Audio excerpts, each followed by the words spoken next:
Would you like to know 10 secrets to learn how to build wealth from nothing? Be sure to stay tuned to today's video.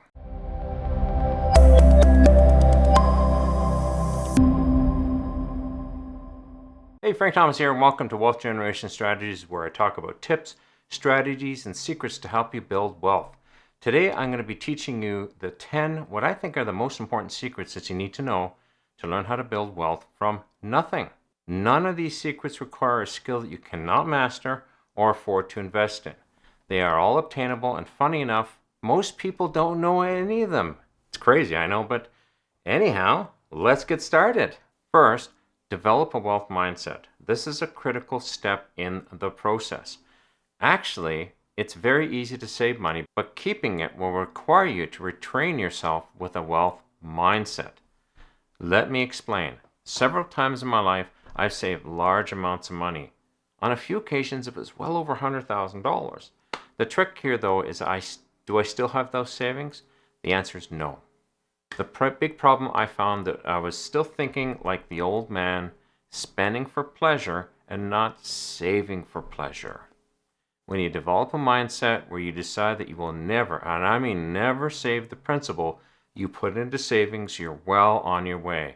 Well, you may be thinking, Frank, that's crazy. What do you mean? I'm not going to spend any of this money I'm saving one day? Come on. Okay, so what's going to happen is you save enough that one day you're going to only spend money made by the money you've saved.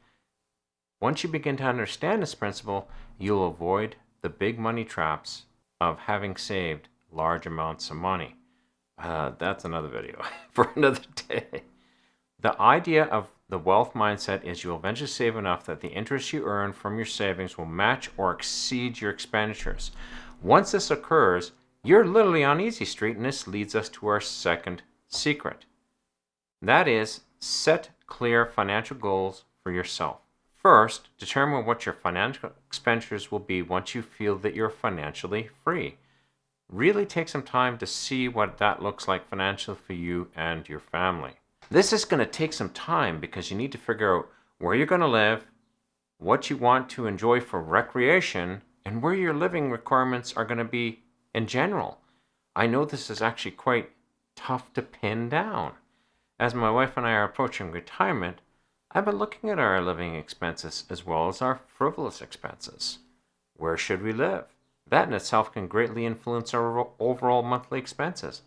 And I'm not talking about moving to a desert island where our living expenses are much cheaper. No, not at all. This can simply mean, do I live in the town or the city? I know the town we currently live in, housing is approximately $200,000 cheaper than living in the city 30 minutes away. Also, looking to move from a bungalow to a townhouse or apartment can drastically reduce our expenses. This does come with a cost, though. That cost is living with less space. Lots of decisions, so I recommend that you explore them well before the time you have to make a decision. At the very least, you have to tackle the next secret.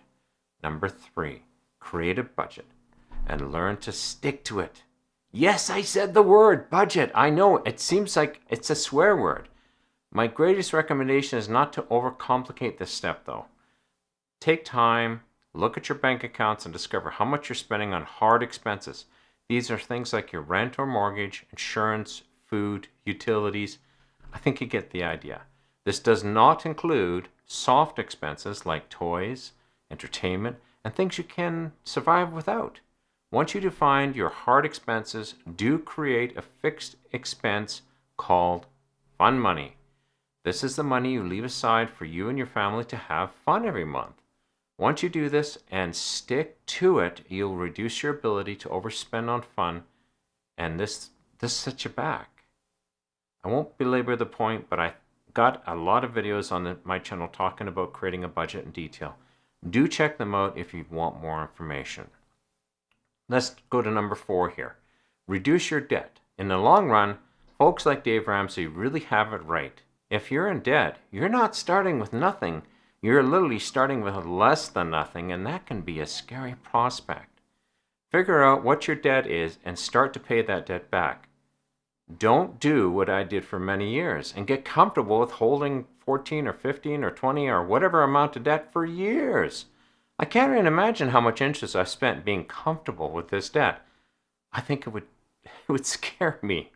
What I want you to do is be brutal with your debt. Start off with the highest interest debt and get it paid off. It's a great feeling for once and all. Get rid of that debt. And that's the first lesson to building a wealth mindset.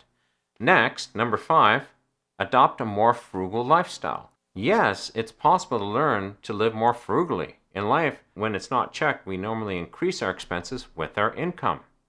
This is what happens without even thinking about it. I remember when I changed trades in work and I went from $35,000 a year to $60,000.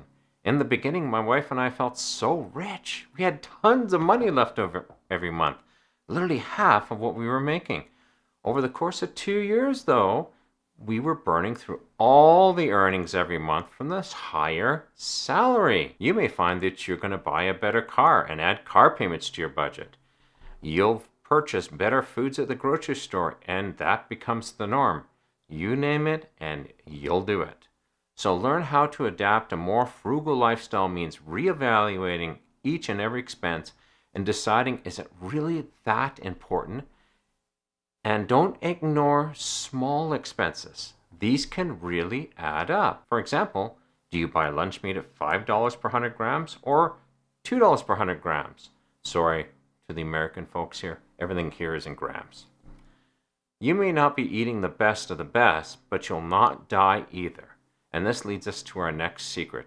Number 6, learn to save and invest wisely. This is critical.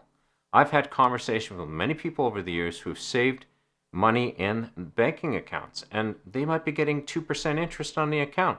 Sounds pretty good, eh? Well, wrong. Learn how to invest into investments that are reasonably safe but provide a better return on investment. Wouldn't it be better to make 7% or even 15%? Yes, it's possible with a little risk on your part, but it does really make a big difference. Let's take a few scenarios. In the first scenario, you're diligently socking away $300 each month at an interest rate of 2%. After 10 years, you'll have a balance of almost $40,000. Not too shabby, you might say. But let's say you're able to do the same plan, but at 7%. You will have earned almost $52,000, and that's $12,000 difference for exactly the same saving effort. Needless to say, when returns are 15%, your end result is over $82,000, more than double our first figure. So learn how to save and invest wisely. Many people say that this is a losing game, but my experience says that it may be boring, but boy, it's pretty darn sure. Let's get to number 7. Increase your streams of income. This may sound difficult, but it really isn't. Doing something as simple as you or your spouse taking a part-time job automatically increases your streams of income. Yeah, you can do more elaborate things like develop products to solve problems, to develop more streams of income, but the trick again is not to overthink this step. I do recommend learning how to branch out into other types of income streams, but start with the simple. If your spouse, who may not be working, takes on a simple part-time job that earns $1,500 a month, you can automatically have $1,500 that you can save or pay off debt that you didn't have before. Remember, any income you make beyond your expenses is 100% yours. Never forget that. This leads me to secret number 8. Re-educate yourself and or your spouse to earn more money. This is a ploy I've used for years to increase my earning potential by at least 10% each year. Most years I've been able to increase my income as much as 20%. These extra dollars for the same time worked is like having a part-time job without putting any extra time into it. Yes, you may be saying I have to take some time to re-educate myself to become worth more, but you should be able to make that back many more times what it cost you in initial time, effort, and financial expense in the long run. A good example of this is about 12 years ago, I decided to go back to school for a 1-year boot camp on programming and complete my education in the programming realm. After spending over $14,000 and a year of effort, I immediately started to earn so much more, and I found that the work was always available for me. I've continued to educate myself ongoing, and I've done nothing but increase my value in the workspace. Don't forget your spouses with this secret. I've had my wife take several quilting courses as well as public speaking courses to improve her talents in those areas. Now, she's a sought-after quilting expert who can charge quite a bit for her efforts, and I'm beginning to see her talents pay off in the public speaking arena. Number 9, network and seek good mentorship. This secret goes in hand with the previous point. You need to be open to correction with good mentorship and learn how to foster healthy relationships to network when you're in times of need. Most of my positions I've worked in have come from networking.